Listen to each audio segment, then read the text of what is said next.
Lëndë narkotike 129 vetura, siç është Andi Pajaziti, i njohur si Andi Italiani.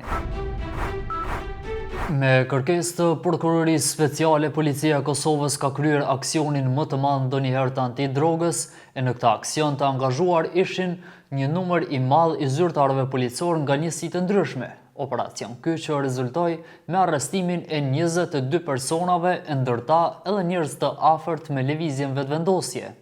Nga ky aksion i titulluar Qielli i Thyer, u shkatrua një grup i tërë kriminal.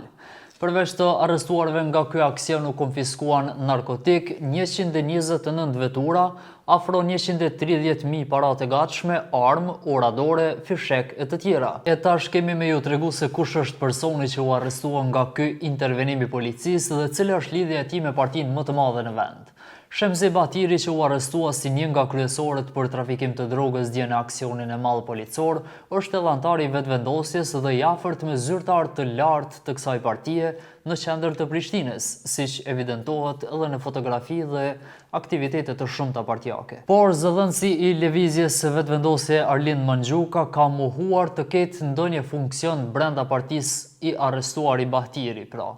Jo, i apostrofuari nuk ka ndonjë funksion brenda lëvizjes vetëvendosje, ka thënë shkurt, por jo vetëm kaq. Në kërkim nga Policia e Kosovës është edhe djali i Shemsi Batirit, Brilanti. Brilant Batiri ndodhet në arrati dhe i njëjti po kërkohet nga autoritetet në hetuesi. Brilanti është në kërkim për shkak të dyshimit se i njëjti ishte pjesë e grupit kriminal që u shkatrua dje nga Prokuroria Speciale. Brilant Batiri në publik ishte bërë i njohur edhe nga shoqëria e tij që kishte krijuar me njerëz të fortë të kryeqytetit, siç është Andi Pajaziti, i njohur si Andi Italiani. Dyshja mëdje së voni kishin udhëtuar bashkë në vendet arabe, ku kanë kaluar bashkë pushimet në Dubai. Nga ky aksion janë ngrirë edhe mjetet e tjera në llogari të ndryshme bankare në vlerë prej 400.000 euro dhe janë vënë nën urdhër ndalues të gjitha paluajtshmëritë e të pandehurëve në këtë rast. Personat janë arrestuar në ndyshimin për kryerjen e veprave penale, krim i organizuar në lidhje me trafikimin e narkotikëve dhe pastrimit të parave. Veprat penale të pandehurit dyshohet se i kanë kryer përmes aplikacionit Sky ACC, ndërsa aksioni është zhvilluar në rajonin e Prishtinës, Prizrenit, Pejës dhe Gjilanit.